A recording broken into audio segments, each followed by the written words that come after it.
কাপড়ের মধ্যে কিতা রাখা আছে? বলে ইয়া রাসূলুল্লাহ এগুলো খাজুর আছে আর পুরা পানি, মানে মশা সফরও যাইতে বাড়ি থেকে সামান্য কিছু নিতা।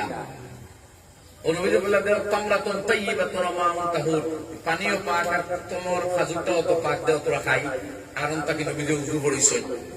তখন ইবনে মাসউদ রাদিয়াল্লাহু তাআলা আনহু ফরমাইতা ইয়া রাসূলুল্লাহ, আমি একবার ওরা ঝড় তুফানের আওয়াজের মতো বিকট শব্দ, বাতাসের প্রচন্ড বেগে প্রবাহিত শব্দ শুনিয়া জানে বুঝলো আপনার কোনো অসুবিধা ওর বারোই দিতাম।